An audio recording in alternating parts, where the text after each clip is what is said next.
Good day, everybody, and welcome to another edition of the Military and Foreign Affairs Network. I am your host, the voice of reason. In this episode, we are moving away, actually, from the Russian-Ukrainian war, events taking place in Africa, and we are looking right now at Mexico. Why are we looking at Mexico? Well, over the last 48 hours, the Mexican government arrested one of the heads of the Sinaloan drug cartel, specifically the son of El Chapo Guzman, who is being held in the United States and most likely will die in a U.S. prison. Now, the Mexican government had arrested Mr. Guzman before.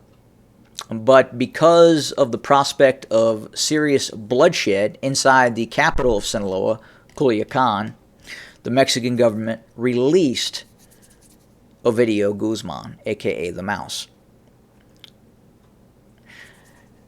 Now this time, the Mexican government went after Guzman, a.k.a. the Mouse, with the intent of not releasing him.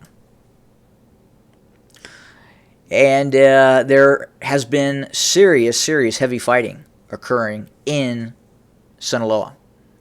The operation to seize control of Mr. Guzman was incredibly bloody. There has been house-to-house, street-to-street fighting, resulting in the death of 10 Mexican soldiers or federal police officers, National Guard members, and more than 30 have received gunshot wounds, wounded in action. Along with that, upwards to 19 cartel members have also been killed. The Mexican drug cartel, the Sinaloan cartel, attempted to assault the airport, take control of the airport, and prevent the Mexican government from transporting Mr. Guzman from Culiacan to Mexico City. But the Mexican government was successful in getting him from the Culiacan airport to Mexico City, where they had hoped that he would be then extradited to the United States. However, a Mexican judge has put the kibosh on that. Very interesting. Also, President Biden is heading to Mexico in a few days. So look, what occurred in Sinaloa could get a lot worse. The capability of the Sinaloan drug cartel is incredibly immense. The prospect that we could see more fighting, we could see the Sinaloan drug cartel going after institutions of the Mexican government at an unprecedented level. We could probably see a declaration of war by the Sinaloan cartel against the Mexican government, much like we observed events take place in Colombia, where the Colombian drug cartel turned on and went to war with the Colombian government back in the 80s and very early 90s. So the prospect of continued violence is almost absolute. The Sinaloan cartel has given the Mexican government 72 hours to hand back over Mr. Guzman, a.k.a. the Mouse, to the Sinaloan cartel. Release him. Probably not going to happen.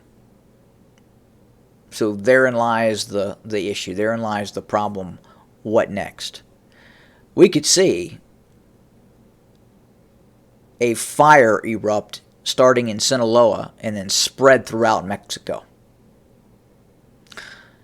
And it could get brutal. It could get so brutal that it could have the appearance of a civil war.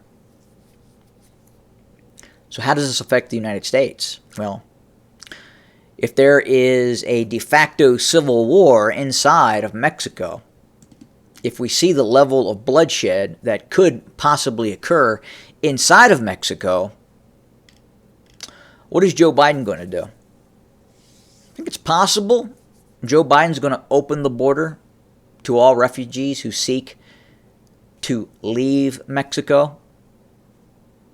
We think we could see some bad decision-making processes on the part of Joseph Biden or his administration. I mean, after all, this is the same president who has put Richard, a.k.a. Rachel Levine, Admiral Richard Levine, head of the Public Health Service, a transvestite who condones the chemical castration of children. So I have to question the decision-making processes of the U.S. government at this point, based on the decision-making processes such as Richard, a.k.a.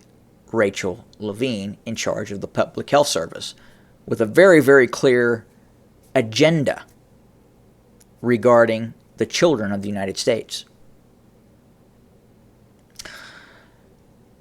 So this could get incredibly messy, and it is going to get messy, and it's probably not going to be talked about until we see hundreds of thousands of Mexicans fleeing, again, a de facto civil war inside of Mexico. This could end up being much, much worse than even the drug wars that we saw in Colombia, where the cartels in Colombia declared war against the Colombian government, killing judges, political leaders, and we could see that even on a wider scale take place inside of Mexico. Could I eventually call Mexico the former state of Mexico? We'll see. And again, it's interesting to see that old Joe Biden is now heading to Mexico in a few days to have talks and discussions with the Mexican president. What are they up to? One can only imagine.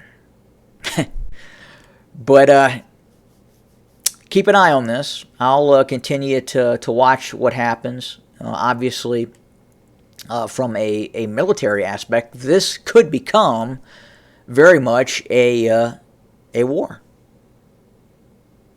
Both semi-conventional and an insurgency, where the Sinaloan cartel and its allies are going after the institutions of Mexican government. And we already know the Mexican government is compromised by those very drug cartels. That is probably why we are not seeing the extradition of the mouse to the United States. In all probability, a Sinaloan drug cartel judge has prevented this. But we'll see what happens. Going to be very, very interesting. Going to be very, very brutal, and is probably going to affect even the United States. In all probability, the operation in Culiacan to seize Guzman was done with the assistance of the U.S. military, or obviously DEA, or contracted paramilitaries from the United States assisting the Mexican government. We know the Mexican government had to use helicopter gunships to arrest Guzman. They had gunship air support raining down Gatling gun fire on cartel members. That's how heavy the fighting was. So we'll see, and we'll continue to report. We'll have more information as we continue to watch the situation. I have some contacts down south as well that I'll be talking to and trying to get the real scoop in terms of what is happening. and more to come very, very soon. Thanks for joining us today. Have a good day.